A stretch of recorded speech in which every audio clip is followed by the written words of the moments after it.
사람이 무언가를 할 때 그것을 지속하는 힘은 즐거움이에요. 즐거워야지, 기뻐야지, 재밌어야지 그것을 계속할 수 있습니다. 즐거움에는 또 여러 종류가 있죠. 예를 들어서 운동을 한다거나 공부를 한다거나 뭐 할 때 그걸 하기는 힘들어요. 운동을 하기도 힘들고 공부를 계속하기도 힘들죠. 그런데 그걸 다 하고 나서 그 이후에 성취감이 밀려올 때에 내가 이만큼 했구나, 내가 이만큼 자라왔구나, 내가 이만큼 성장했구나 라는 것을 알게 되었을 때 그게 즐거움으로 찾아와서 우리는 힘들 줄 알면서도 계속해서 하는 거죠. 그래서 어른들은 그렇게 산을 많이 찾으신다고 합니다. 그래서 산을 가면 이제 그 산을 끝까지 딱 올라갔을 때 그 성취감, 이거 알고 있기 때문에 끝까지 올라가는 거예요. 힘들어도 어려워도 계속 올라가는 거죠. 그리고 그게 나에게 보람으로 찾아와서 뭔가를 이루고 나서 그 보람으로 찾아와서 그게 또다시 내 마음의 즐거움이 되면은 그 보람이 되는 일들을 내가 열심히 하게 됩니다. 그리고 또 이제 힘든 일을 하게 되는 그게 원동력이 돼요. 힘들 줄 알면서도 이게 보람이 되고 즐거움이 될 것 또한 알기 때문에 그것을 하는 원동력이 됩니다.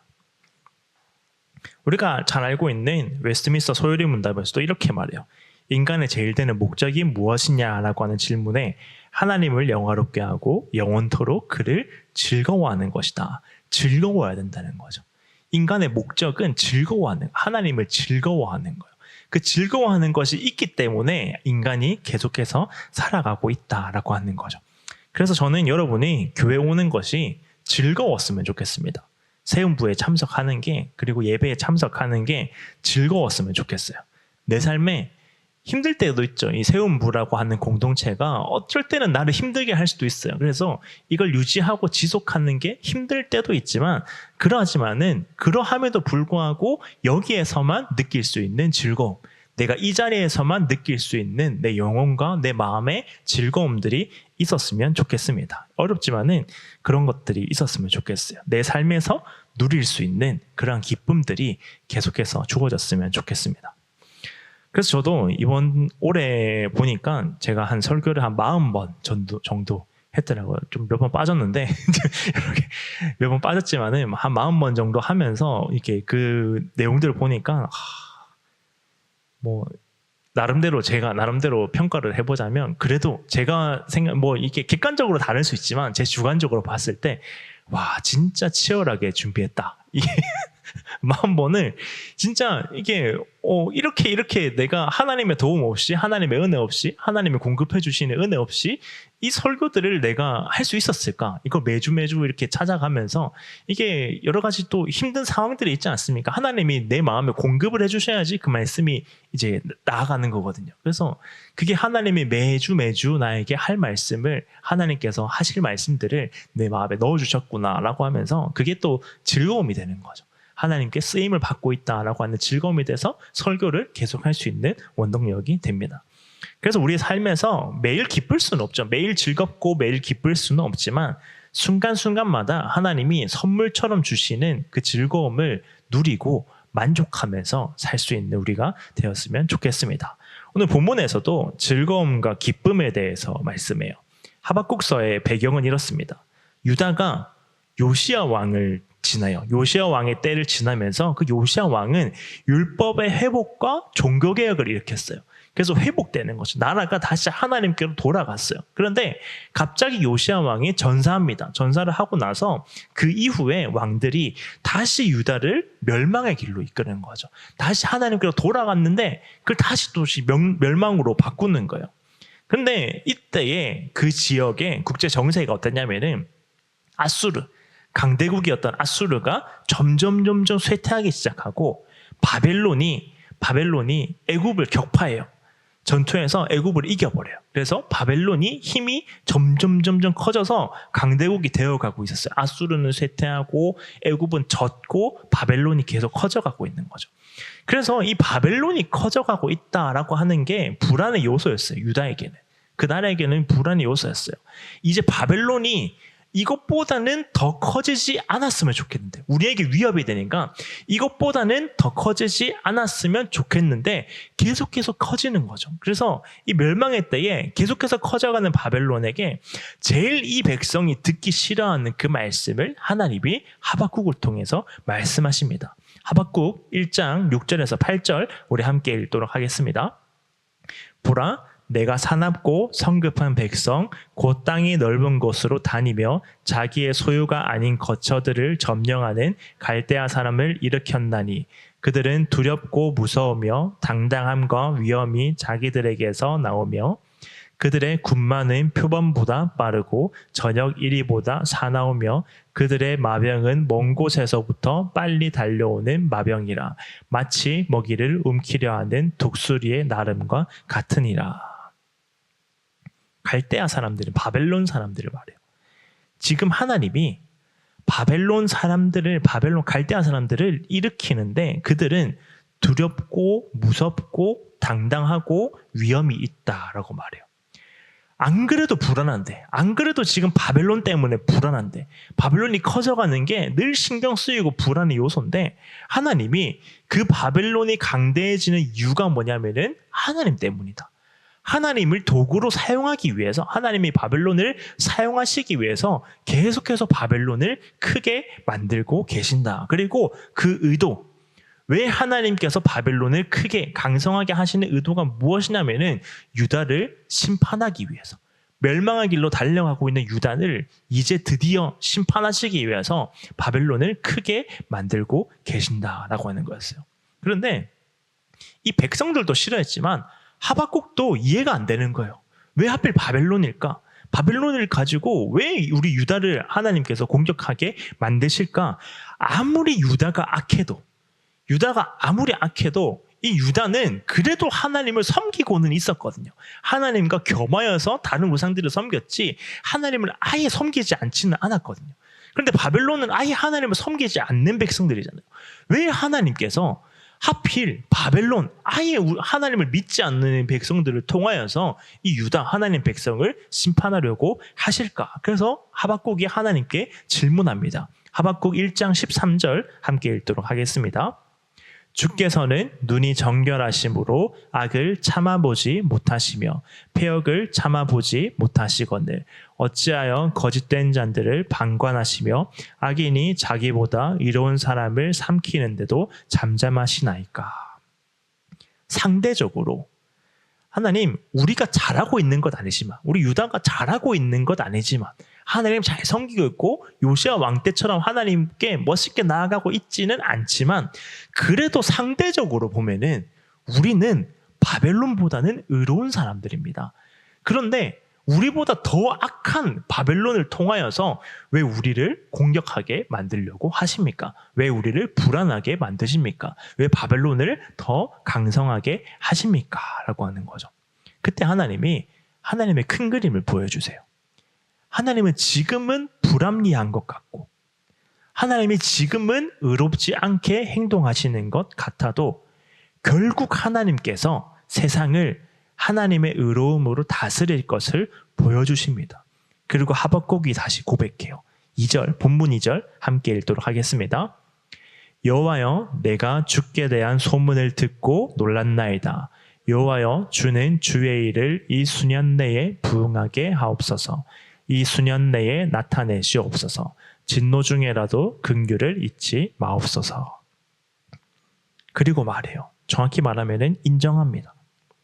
이 모든 일을 통해 하나님이 포악하고 잔인한 바벨론을 통하여서도 하나님의 결국 하나님께서는 선하게 하나님의 일을 인정하게 하실 것을 이제 호세아가 인정하는 거죠. 하나님의 일을 행하실 것을 인정합니다. 본문 16절 한번 읽도록 하겠습니다. 내가 들었으므로 내 창자가 흔들렸고 그 목소리로 말미암아 내 입술이 떨렸도다.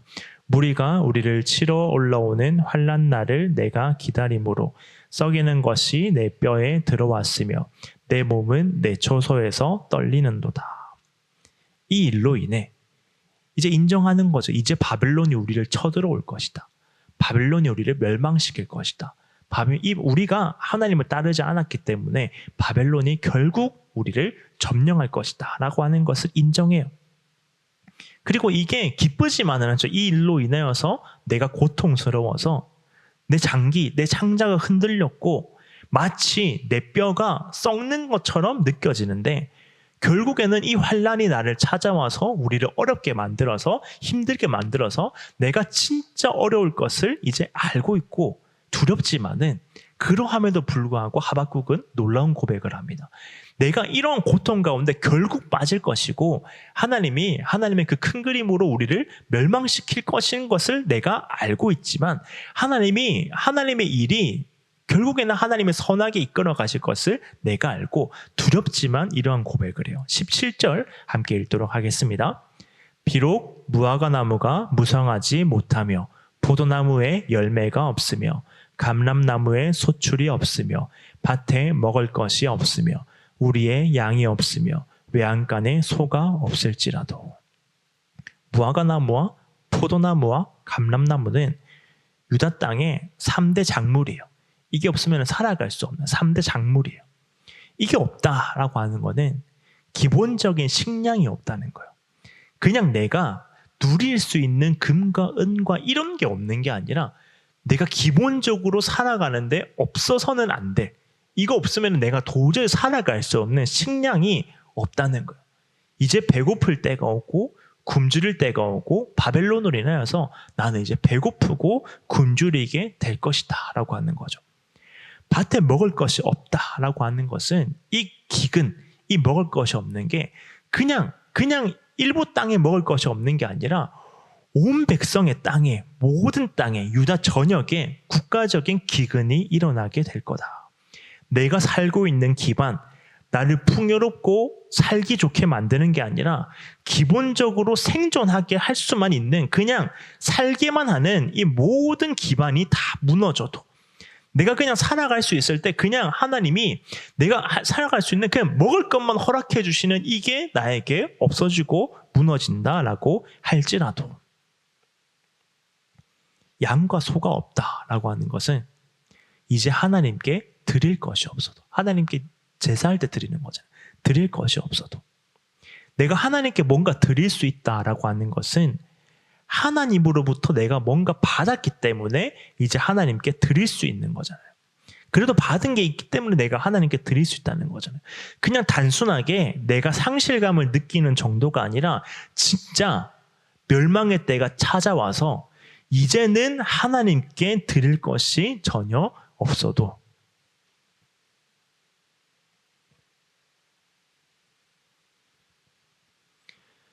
그리고 맨 앞에 비록이라고 말합니다.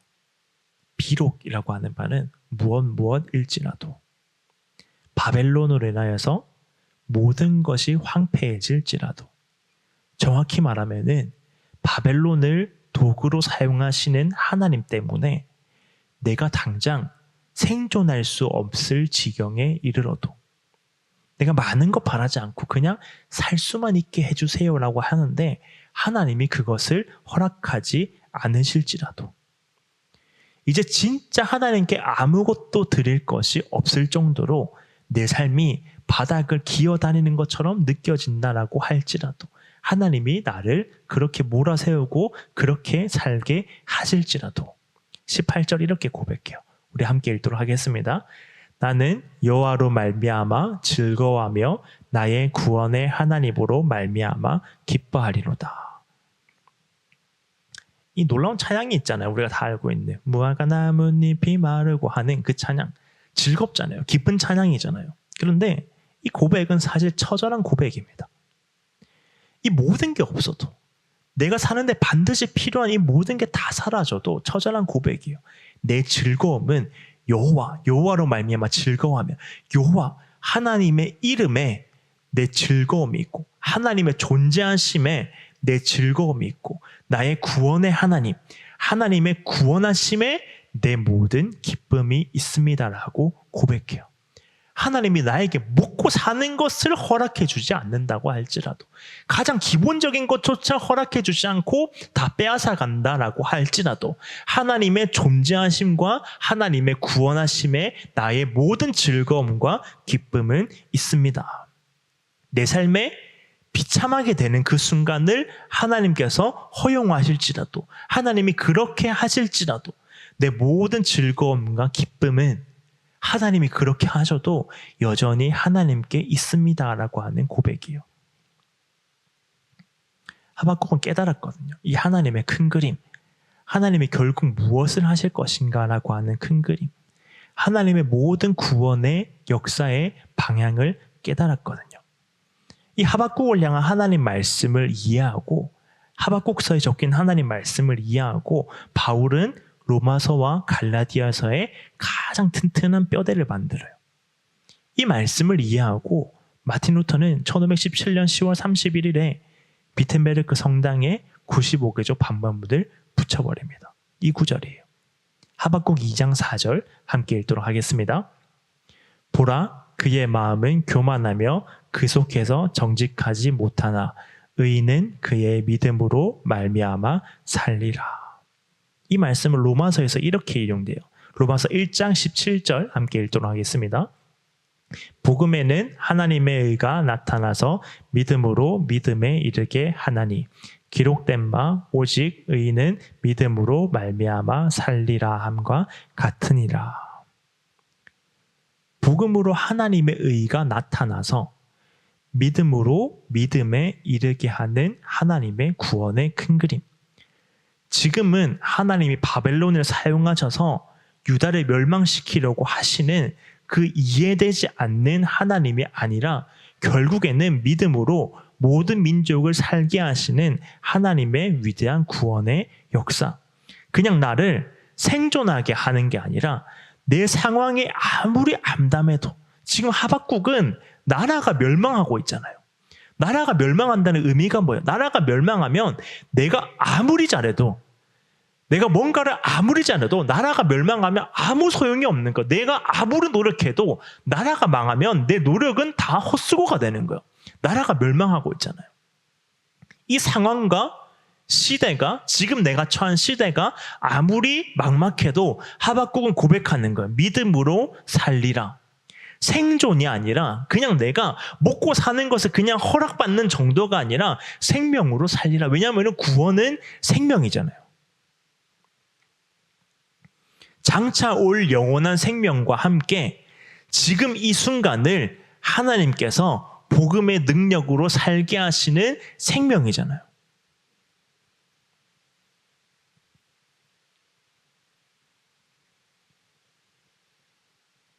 그래서 여러분, 하나님이 모든 것을 빼앗기게 되는 그 순간을 허용하셔도 하나님의 신실하심을 믿는 사람, 하나님이 우리에게 신실하심을 믿는 사람은 믿음으로 삽니다. 믿음을 구해요. 내 삶에 무화과나무와 포도나무와 감람나무가 없어도, 내가 아무리 노력해도 내 밭에는 열매가 맺히지 않아도, 내가 아무것도 없어서 더 이상 하나님께 드릴 것이 없을 지경에 이른다고 할지라도 내 모든 즐거움과 기쁨은 하나님의 존재하심과 하나님의 역사하심에 있습니다라고 고백하는 그 사람은 믿음이 있는 사람이에요. 믿음.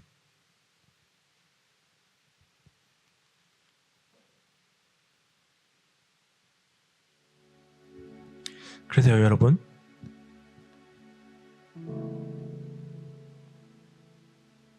믿음을 먼저 구하세요.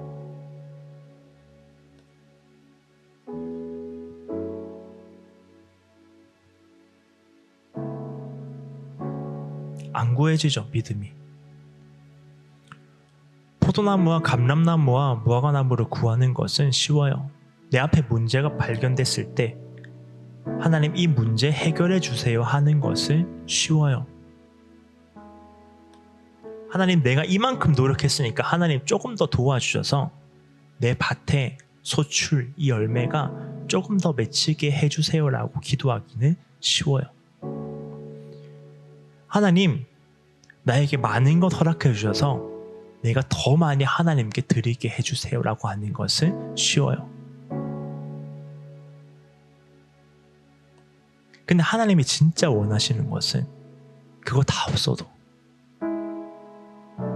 진짜 생존에 필요한 거잖아요. 내 생존에 필요한 게 하나하나 없어져서 진짜 없을 지경에 이르러도 하나님이 진짜 원하시는 것은 그 상황에서 믿음을 구할 수 있느냐는 거예요.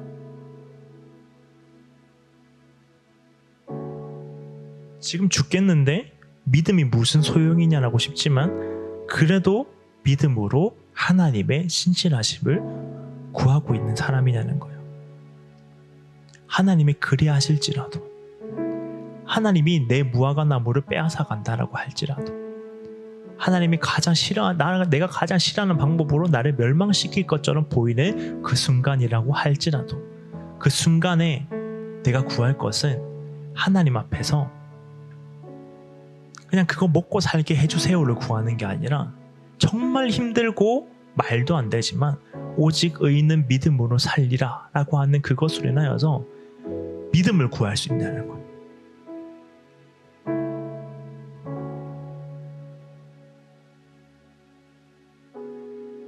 말이 안 되는 상황 가운데서 믿음을 구할 수 있느냐는 거예요.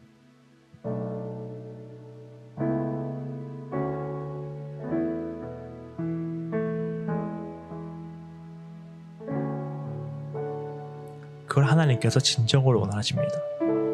하나님의 가장 큰 그림은 우리에게 믿음을 선물로 주셔서 그 믿음으로 살게 하는 거죠. 내가 뭔가를 누릴 수 있기 때문에 하나님을 믿으며 살아가는 게 아니라 아무것도 누릴 수 없는 지경에 이른다라고 할지라도 그 순간에 하나님께 믿음 구하는 거예요. 하나님, 이것 때문에 내가 하나님 떠나지 않게 해주세요. 내가 이것 때문에 하나님 원망하지 않게 해주세요.